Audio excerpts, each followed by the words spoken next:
In North America, this changes every 60 times a second. Will these lights operate if I switch the polarity?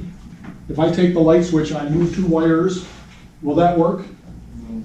They will, actually. Refrigerators will work.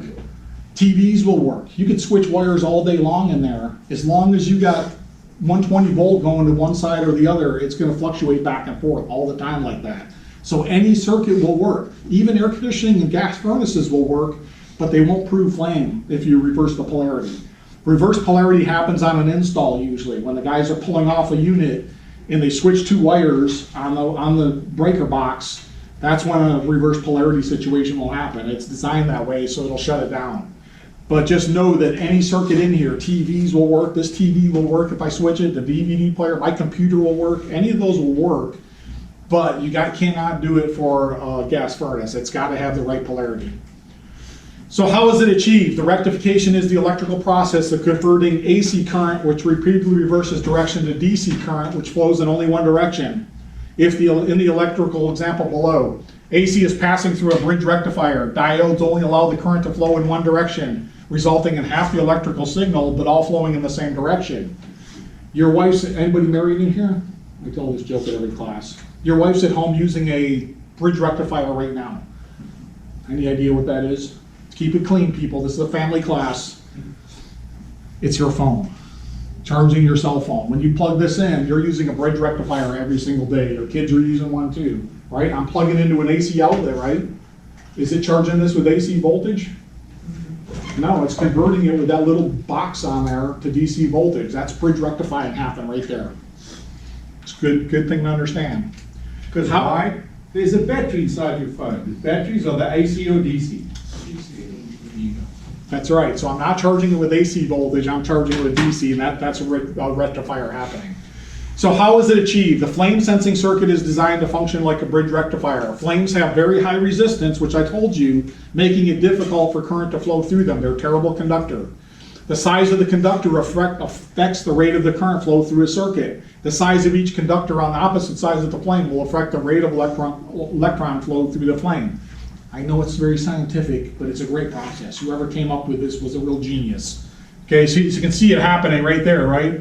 Got a big old flame going across that rod with AC voltage going to it. This is a conductor right here. It's got a grounded burner, so it's rectifying on the return side right there. So that's a really cool process. It really is. So we're going to put it into practice, rectifying AC to DC with a call for heat, measure the voltage across the flame signal, test pins. I need another volunteer. You can use my meter if you want. What is the voltage reading? I want to convert volts DC to microamps DC. Your meters might have microamps. Come on, somebody's coming up here. I'm making somebody come up here.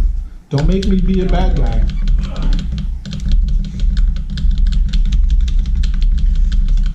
Now the only way I can measure this is when the burner's on, right? I can't measure flame approving. I'm not going to prove any flame there. So go to volts DC on that meter. You got your own meter, or you want to use mine? Volts DC, it'll see VDC on it. A lot of meters don't have microamps DC, just so you know. If yours does have UADC on it, you can use that. Yeah. But it is a 1-to-1 ratio. If your meter only has volts DC, you can just set it to volts DC. Go ahead and measure those test pins now. Don't be worried about crossing up those pins. It's not going to hurt them at all. It's a very tough board.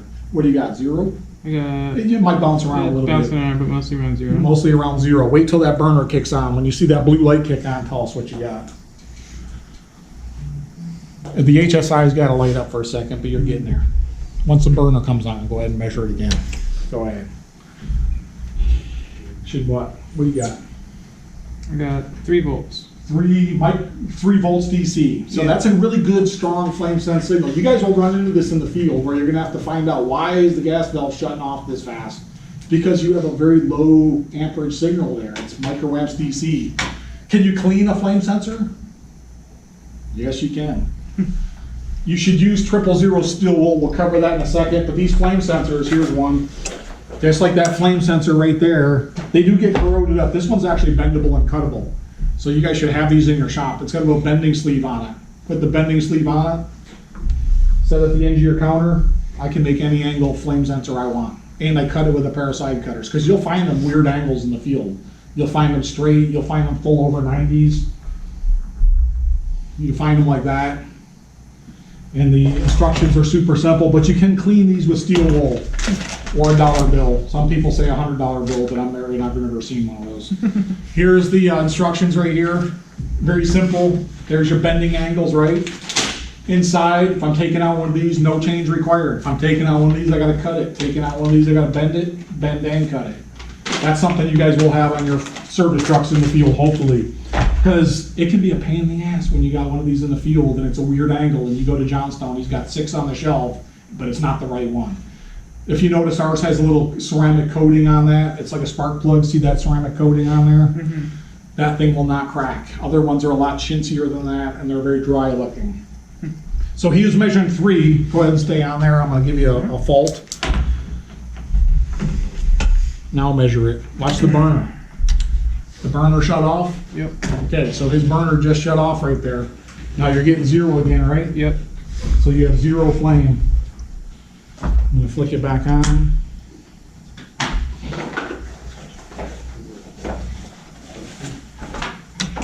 Hey, Uriel, if you need to go get anything for that next meeting, go ahead. 3. All right, Back to 3. good job. Did the burner kick on? Yep. All right, good.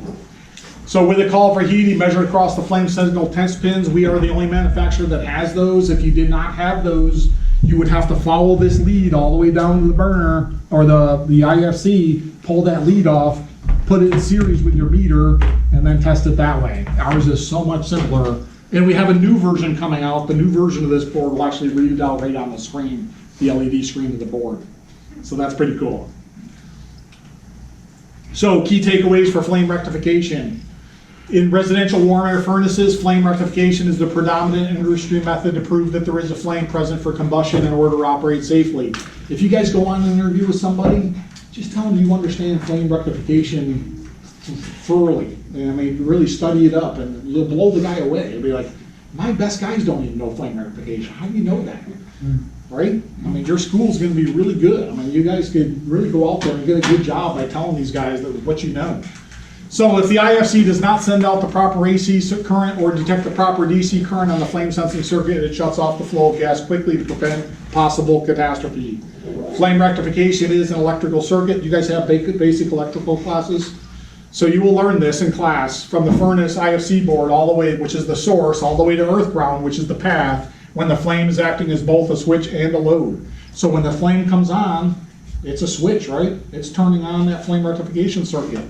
And it's a load because it's got conductor. It's a bad conductor, but it does have current going through it.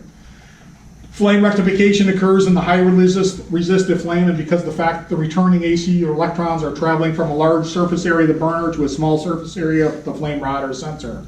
The flame must envelop the flame rod. The path must be interrupted and free of corrosion or other resistance. If you're going to clean a flame rod, do not use sandpaper on it. Don't use sandcloth, abrasive sandcloth, plumber's sandcloth, none of that. Steel wool, 000 steel wool is all you want to do. They also make a little tool. I think Subco makes a little tool that you can buy at Johnstone. It's got like a little cleaner, a little flame rod cleaner that you can use as well. Troubleshooting the circuit, should be in a green mode or a red light. What are we on right now? So we're on full on heat. So we got a blinking red light there. It's a blinking red light. Yeah. Steady heartbeat.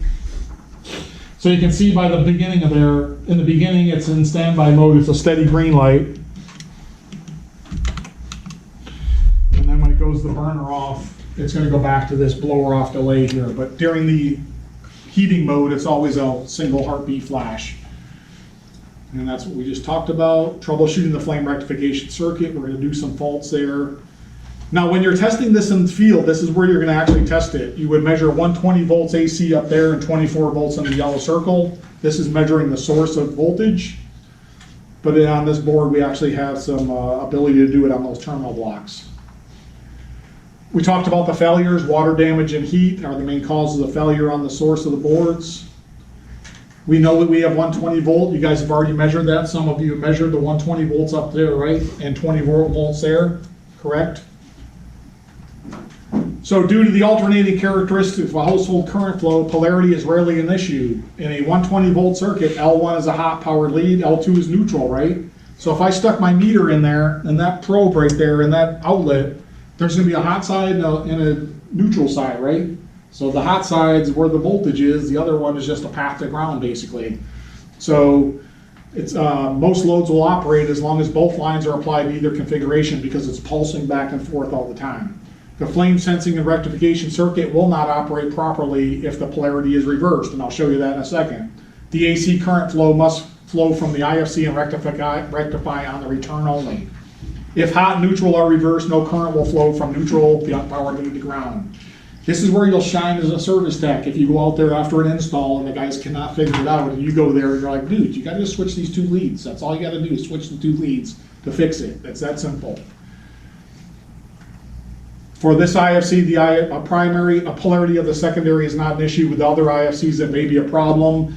Because this IFC does control the air conditioning side of the furnace as well, the air conditioning side of the blower, it will work if the polarity is not correct.